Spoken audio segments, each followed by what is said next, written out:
उन्नति और विकास का, आस और विश्वास का, जन जन के जीवन की खुशहाली का दर्पण, जन जन के जीवन की खुशहाली का दर्पण।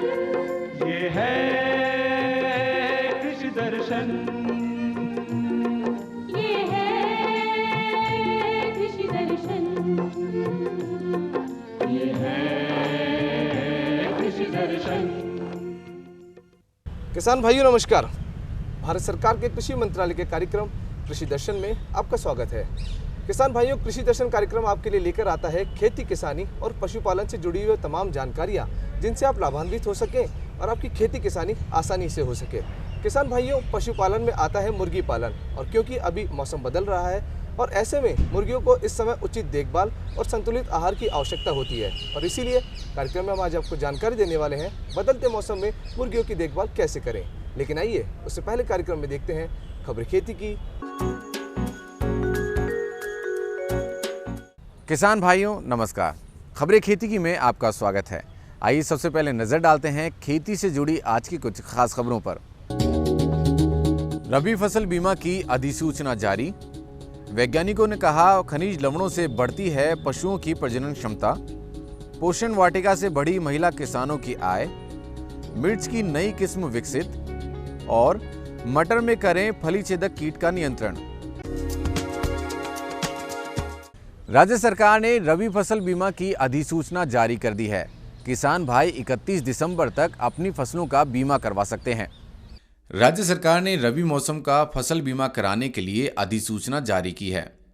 किसान प्रधानमंत्री फसल बीमा योजना के तहत गेहूं, जौ, चना, सरसों, तारामीरा, जीरा, मेथी, ईसबगोल आदि फसलों का बीमा करवा सकेंगे। इन फसलों के अलावा किसान प्याज, टमाटर, मिर्च के साथ साथ फलदार फसलों का भी बीमा इस योजना के तहत करवा सकते हैं। यह योजना ऋणी और अऋणी किसानों के लिए ऐच्छिक है, यानी किसान चाहे तो फसल का बीमा करवाएं अथवा नहीं। कृषि विभाग द्वारा जारी अधिसूचना के मुताबिक रबी फसलों का बीमा 1.5% प्रीमियम दर पर किया जाएगा। जो किसान फसल का बीमा करवाना चाहते हैं उनको 31 दिसंबर तक बैंक में अपना प्रीमियम जमा कराना होगा। अधिसूचना में कहा गया है कि ऐसे ऋणी किसान जो अपनी फसल का बीमा नहीं कराना चाहते हैं वे 24 दिसंबर तक बैंक को अपनी अंडरटेकिंग दे। फसल बीमा कराने वाले किसान जमाबंदी में अपना नाम अपडेट करें, वहीं बैंक खातों को आधार कार्ड से जुड़वाएं। सभी किसान बैंक में अपनी बोई गई फसल का ब्यौरा दें ताकि सही फसल का बीमा किया जा सके। योजना के तहत ऋणी किसान का फसल बीमा संबंधित बैंक द्वारा किया जाता है, जबकि अऋणी किसान बीमा कंपनी के अधिकृत कॉमन सर्विस सेंटर, संबंधित बैंक अथवा मोबाइल ऐप के द्वारा अपनी फसल का बीमा करवा सकेगा। पशुधन वैज्ञानिकों का कहना है कि खनिज लवणों से न केवल दुग्ध उत्पादन में बढ़ोतरी होती है बल्कि पशुओं की प्रजनन क्षमता भी बढ़ती है। राजस्थान पशु चिकित्सा विश्वविद्यालय बीकानेर के द्वारा ई पशुपालक चौपाल का आयोजन किया गया। इस कार्यक्रम में पशुपालकों को संतुलित पशु आहार में खनिज लवणों के महत्व के बारे में बताया गया। चौपाल कार्यक्रम को राजूवास के प्रसार शिक्षा निदेशक डॉक्टर राजेश कुमार धूड़िया और राष्ट्रीय उष्ण अनुसंधान केंद्र के डॉक्टर RK सावल ने संबोधित किया। इस कार्यक्रम में प्रोफेसर राजेश कुमार धूड़िया ने बताया कि अधिकांश पशुपालक पशुओं को संतुलित आहार और खनिज लवण नहीं खिलाते हैं। इससे पशुओं की वृद्धि रुक जाती है और उत्पादन में भी कमी आती है। पशु को खनिज लवण आहार में नहीं देने से पाचन क्षमता, प्रजनन क्षमता और दुग्ध उत्पादन क्षमता भी प्रभावित होती है। चौपाल में राष्ट्रीय उष्ण अनुसंधान केंद्र के प्रधान वैज्ञानिक डॉक्टर राजेश कुमार सावल ने कहा कि दुग्ध, मांस, ऊन उत्पादन के लिए भोजन में कार्बोहाइड्रेट, प्रोटीन, वसा के साथ साथ खनिज लवण शामिल होना चाहिए। पशुपालक सामान्यतः पशुओं को संतुलित आहार नहीं खिलाते हैं। उन्होंने बताया कि पशुपालक गाय भैंस जैसे बड़े पशु को 20 से 25 ग्राम और भेड़ बकरी आदि छोटे पशुओं को प्रतिदिन 5 से 10 ग्राम खनिज लवण बांटें और चारे में खिलाएं। खनिज लवणों के साथ पशुओं को थोड़ी मात्रा में नमक भी अवश्य खिलाएं। इससे पशुओं की समय पर शारीरिक वृद्धि होती है, वहीं उन्नत प्रजनन और उत्पादकता भी बढ़ती है। पोषण वाटिका से न केवल परिवार के पोषण स्तर को बढ़ाया जा सकता है, बल्कि सब्जियों की बिक्री से आमदनी भी बढ़ सकती है। ऐसा ही कुछ कर दिखाया है केवी के पाली के निर्देशन में कृषक महिलाओं ने। ICAR नई दिल्ली द्वारा संचालित नारी कार्यक्रम महिला किसानों के लिए आय का अच्छा जरिया साबित हो रहा है। साथ ही परिवार के पोषण स्तर में भी सुधार आ रहा है। पोषण वाटिका की ऐसी सुखद तस्वीरें उकेरी हैं पाली जिले की महिलाओं ने। काजरी कृषि विज्ञान केंद्र पाली ने वर्ष 2018 में शुरू हुए नारी कार्यक्रम के तहत 400 के करीब पोषण वाटिका जिले में स्थापित की हैं। कृषि विज्ञान केंद्र के डॉक्टर धीरज सिंह ने बताया कि यह कार्यक्रम गांवों को पोषक गांव बनाने के लक्ष्य के साथ ICAR ने शुरू किया है। इस कार्यक्रम के तहत बोमदरा, गुरडाई, डेंडा, कुरना और बाला गांव में पोषण वाटिकाएं विकसित की गई हैं। उन्होंने बताया कि जो महिलाएं इस कार्यक्रम से जुड़ी हैं, वे घर के पिछवाड़े उत्पादित सब्जी से आय भी प्राप्त करने लगी हैं। पोषण वाटिका को लेकर गुरडाई गांव की सुमा देवी का कहना है कि घर के पास खाली पड़ी जमीन में पोषण वाटिका लगाई। पहले साल में सब्जी उत्पादन तकनीक समझने में दिक्कत आई, दूसरे साल सब्जियों का भरपूर उत्पादन मिला, वहीं तीसरे साल तो इतनी सब्जियां पैदा हो गई कि बाजार में बिक्री करना पड़ गया। सोमा देवी ने बताया कि बाजार में 550 किलोग्राम सब्जी की बिक्री की, इससे 9,000 रुपये की आमदनी मिली है। इसी तरह बोमादड़ा गांव की जेठी देवी को भी पोषण वाटिका में 6.5 क्विंटल सब्जी उत्पादन मिला। इससे परिवार की पूर्ति के बाद जेठी देवी को 5,800 रुपये मुनाफा मिला है। काशी हिंदू विश्वविद्यालय के कृषि वैज्ञानिकों ने मिर्च की नई किस्म विकसित की है। इस नवविकसित किस्म को काशी तेज नाम दिया गया है। काशी हिंदू विश्वविद्यालय वाराणसी के कृषि वैज्ञानिकों ने मिर्च की नई किस्म तैयार की है। वैज्ञानिकों ने मिर्च की नई किस्म को काशी तेज नाम दिया है। विश्वविद्यालय के वैज्ञानिकों ने बताया कि यह किस्म सूखी और हरी दोनों तरह के उत्पादन के लिए उपयुक्त है। यह किस्म जल्दी पककर तैयार हो जाती है। यह किस्म एंथ्रोक्रोज, फल सड़न रोग और थ्रिप्स कीट प्रतिरोधी है। इस किस्म से प्रति हेक्टेयर लगभग 14 टन उत्पादन मिलता है। इसकी नर्सरी के लिए प्रति हेक्टेयर 300 से 400 ग्राम बीज की जरूरत होती है। फल जल्दी परिपक्व होते हैं और पौधे लगाने के 35 से 40 दिन बाद पहली तुड़ाई की जा सकती है। किसान भाइयों, मटर की फसल में फली छेदक कीट काफ़ी नुकसान पहुंचाता है। उचित रसायनों का छिड़काव कर इस पर नियंत्रण पाया जा सकता है। रबी में मटर की बुआई सब्जी और दाने के लिहाज से किसान भाई करते हैं। इस फसल में फली छेदक कीट का प्रकोप होता है। इस कीट की लटें 1.25 इंच लंबी होती हैं। यह लटें बाद में भूरे रंग की हो जाती हैं। यह कीट फसल को फूल आने से लेकर कटाई तक नुकसान पहुंचाता है। इसकी रोकथाम के लिए किसान भाई क्यूनोलफॉस 25 EC 1 लीटर प्रति 500 लीटर पानी में घोल बनाकर प्रति हेक्टेयर की दर से छिड़काव करें। किसान भाइयों, खबरें खेती की में आज बस इतना ही। आप देखते रहिए कृषि दर्शन। नमस्कार। किसान भाइयों, कृषि दर्शन कार्यक्रम में एक बार फिर से आपका स्वागत है। जैसा कि हमने आपको कार्यक्रम में बताया, आज हम आपको जानकारी देने वाले हैं बदलते मौसम में मुर्गियों की देखभाल कैसे करें। किसान भाइयों, मुर्गी पालन एक ऐसा व्यवसाय है जिसमें कम लागत में अधिक मुनाफा कमाया जा सकता है और हमारे बहुत सारे किसान भाई खेती किसानी के साथ साथ इस व्यवसाय को भी कर रहे हैं और अधिक से अधिक मुनाफा कमा रहे हैं। और क्योंकि अभी मौसम बदल रहा है और ऐसे मौसम में मुर्गियों की उचित देखभाल, रखरखाव और प्रबंधन किस प्रकार करें, इन तमाम बातों पर जानकारी देने के लिए हमारे साथ जुड़े हैं आज के कार्यक्रम में हमारे आज के विशेषज्ञ परविंदर सिंह चौहान जी। सर, आपका हमारे कार्यक्रम कृषि दर्शन में बहुत बहुत स्वागत है। धन्यवाद आपका भी धन्यवाद। सबसे पहले ये बताइए, हमारे बहुत सारे किसान भाई मुर्गी पालन कर रहे हैं और मौसम बदल रहा है, हल्की ठंड भी हो गई है, तो ऐसे में हमारे किसान भाई मुर्गियों का उचित देखभाल और प्रबंधन किस प्रकार करें?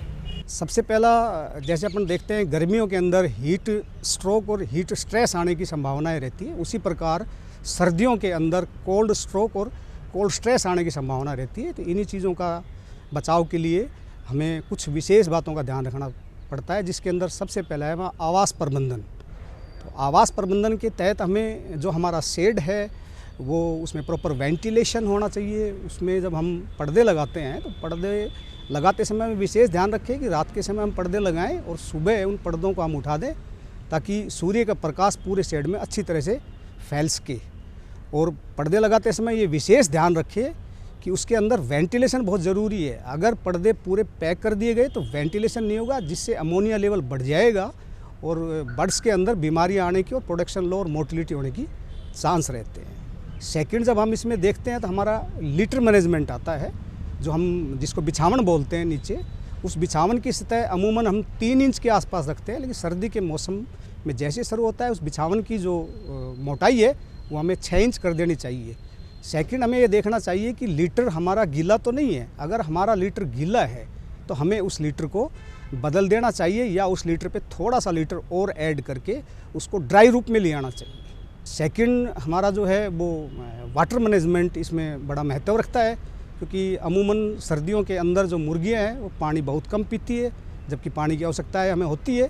तो उसके लिए हमें या तो अगर हमारा बोरिंग है तो सुबह हमें डायरेक्ट बोरिंग चला के पानी ड्रिंकर में डाल देना चाहिए, या फिर थोड़ा सा उसको गर्म करके पानी को उसमें ड्रिंकरों में चालू कर देना चाहिए, ताकि मुर्गी पानी अच्छा पिए, क्योंकि ठंडा पानी पीने में मुर्गियाँ भी थोड़ी हिचकिचाहट करती है और प्रोडक्शन भी पे काफ़ी लॉस होता है उसके अंदर। थर्ड आता है हमारा विशेष रूप से अगर देखा जाए तो आहार प्रबंधन। इस समय हमें जो फीड है उसमें थोड़े से चेंजिंग करने पड़ते हैं, तो उसके अंदर हमें बॉडी वार्मर, जिससे मुर्गियों के शरीर में गर्मी थोड़ी पैदा हो, तो उसमें कुछ हमें देसी चीज़ें जैसे हमारा ड्राई अदरक है या उसको सूट बोलते हैं अपन, वो ले लें, उसके अंदर लौंग पाउडर ले लें और लहसुन पाउडर उनके फीड में मिला के दे दिया जाए। ये बॉडी वार्मर का काम करती है। इस प्रकार से सर्दियों के अंदर बर्ड्स को क्या होता है कि इम्यूनिटी ज़्यादा चाहिए, क्योंकि वो हीट रिड्यूस करती है अपनी बॉडी के अंदर, तो उनको आहार भी ज़्यादा चाहिए। तो इस चीज़ का विशेष ध्यान रखें, 24 घंटे उनके पास आहार उपलब्ध होना चाहिए। और इसमें फिर लाइट मैनेजमेंट का भी बहुत महत्व है, क्योंकि लाइट के अंदर क्या होता है कि गर्मियों में दिन बड़े होते हैं तो नेचुरल लाइट काफ़ी होती है। सर्दियों के अंदर दिन छोटे होने के कारण जो नेचुरल लाइट है वो कम हो जाती है। तो आर्टिफिशियल लाइट जो हम 16 घंटे के आसपास मान के चलते हैं, तो नेचुरल लाइट और आर्टिफिशियल लाइट दोनों को मिला के हमें 16 घंटे के आसपास हमारे शेड के अंदर प्रकाश की व्यवस्था करनी चाहिए। तो इस प्रकार से हमारा जो आर्टिफिशियल लाइट का टाइम है वो हमें बढ़ा देना चाहिए, क्योंकि सर्दियों के अंदर डिमांड एग की और चिकन की बहुत ज़्यादा बढ़ जाती है, और प्रोडक्शन हमारा अगर ध्यान नहीं रखेंगे, हमारी लापरवाही के कारण प्रोडक्शन हमारा कम हो जाता है। इसलिए इन विशेष बातों का ध्यान रखते हुए हमें प्रोडक्टिविटी को बढ़ाना है, ताकि हमें अच्छा प्रॉफिट हो सके। सर, अब हमारे किसान भाइयों को ये बताइए कि मुर्गियों का खान पान के विशिष्ट प्रबंधन किस प्रकार करना चाहिए? खान पान में विशेष जो ध्यान रखना है वो सिर्फ बॉडी वार्मर का है। जो हमारा फीड होता है, जो हम फीड इंग्रेडिएंट्स यूज़ करते हैं, उसके अंदर कुछ फीड मिक्स और कर देना चाहिए। जैसे मैंने बताया कि सूट पाउडर है, लौंग पाउडर है, उसके अंदर लहसुन पाउडर है, तो ये बॉडी वार्मर का काम करेंगे, जिससे कि बर्ड्स के अंदर इम्यूनिटी बढ़ेगी, और इम्यूनिटी बढ़ेगी तो वो अपने आप हीट रिड्यूस कर लेंगे अपनी बॉडी के अंदर, और प्रोडक्शन उनका जो है लो नहीं होगा, और हमारा जो बेनिफिट है वो बना रहेगा। सर, क्योंकि अब मौसम बदल रहा है और बदलते मौसम में मुर्गियों में रोग लगने का खतरा बहुत ज़्यादा रहता है, तो रोगों की रोकथाम के लिए हमारे किसान भाइयों को क्या क्या करना चाहिए? देखो, हमारे किसान भाई जितने भी हैं, सबसे पहले तो जो वैक्सीनेशन शेड्यूल हमारे साइंटिस्टों द्वारा बताया गया है उसको प्रॉपर वे में उसको अपनाएं। उसके बाद फिर जैसे कि सर्दी का मौसम आ रहा है, इसके अंदर कोई स्पेशल वैक्सीन तो इस प्रकार की नहीं होती, लेकिन जो रोग आने की संभावना है, जैसे बर्ड फ्लू है, एवियन इन्फ्लुएंजा बोलते हैं जिसको, वो हमारे बर्ड्स में नहीं होता, लेकिन प्रवासी पक्षी जो आते हैं उनके द्वारा फैलने के चांस रहते हैं। तो इस प्रकार से अपने शेड के अंदर आवागमन कम कर दे। जो भी आदमी आए वो साफ़ सुथरा होके जाए, कपड़े चेंज करके जाए, जहाँ तक हो सके भीड़ भाड़ शेड के अंदर ना करे।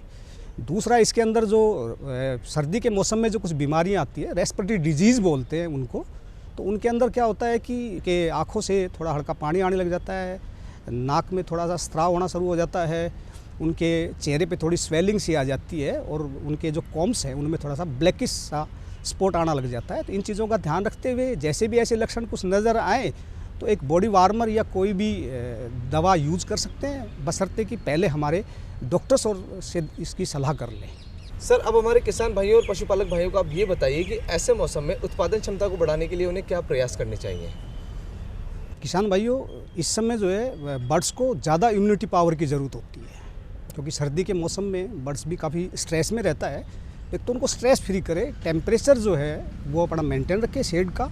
सेकंड, उनका जो फीड होता है, फीड पे विशेष ध्यान रखें कि फीड के अंदर कुछ ऐसे बॉडी वार्मर मिला दिए जाएं जिनसे कि उनके शरीर का तापमान सही रहे और शेड का टेम्परेचर जो है वो 70 से 75 डिग्री फ़ारेनहाइट के आसपास होना चाहिए। जब उनको अनुकूल वातावरण, अनुकूल फीड मिलेगा तो प्रोडक्टिविटी अपने आप बढ़ जाएगी, कम होने के चांस नहीं होते। तो इसलिए जो फीड प्रबंध है उनका, उसमें विशेष रूप से कुछ इंग्रेडिएंट्स एक्स्ट्रा मिला दिए जाएं जो उनकी बॉडी को हीट दे और वो अपना प्रोडक्शन बढ़ा के रखे और उनकी इम्यूनिटी पावर जो है वो कम ना हो। तो इम्यूनिटी पावर बढ़ाने के लिए हमारे जो साइंटिस्टों द्वारा कुछ इंग्रेडिएंट्स बताए गए हैं, या मेरी तरफ से भी जो मैं कुछ इंग्रेडिएंट्स बताना चाहता हूं जो उनका बॉडी वार्मर का भी काम करेंगे और उनका इम्यूनिटी बूस्टर का भी काम करेंगे, जिससे कि उनका प्रोडक्शन लेवल अप रहे, ना कि वो डाउन हो पाए।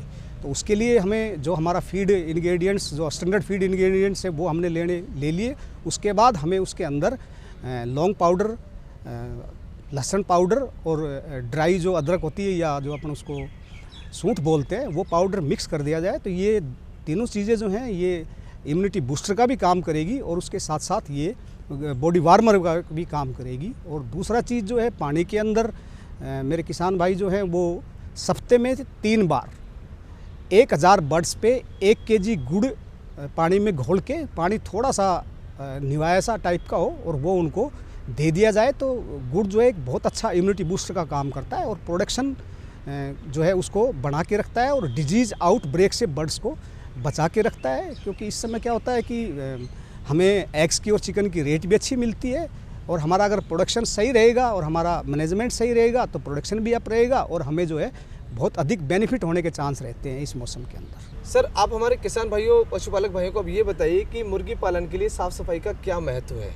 बायोसिक्योरिटी के साथ साथ ही हमें सफाई प्रबंधन का विशेष ध्यान रखना पड़ता है, क्योंकि अधिकतर बीमारियां जो हैं वो गंदगी से ही हमारे बर्ड्स के अंदर आती है। बर्ड्स भी एक जीव ही है, तो वायरल डिजीज़ जो है वो, बैक्टीरियल डिजीज़ है, वो सब गंदगी से आने का बहुत ज़्यादा चांस रहता है। इसलिए फार्म की जो है समय समय पे सफाई करते रहें, उसका डिसइंफेक्शन के लिए हमें छिड़काव करते रहने चाहिए और उसके जो पर्दे हैं उन पे हमें साफ़ सुथरा रखना चाहिए। उनके ड्रिंकर बर्तन हैं, वो फीडिंग बर्तन हैं, सब हमें बहुत अच्छे तरीके से किसी भी एक अच्छे पाउडर से उसको साफ़ करके रहना चाहिए और कम से कम 2 दिन में 1 बार तो हमें सारे जो उनके बर्तन वगैरह है वो साफ़ करने चाहिए। शेड में जो गंदगी पड़ी हो उसको बाहर निकाल देनी चाहिए और इसी के दौरान हमें जो लीटर है उसका विशेष ध्यान रखना चाहिए।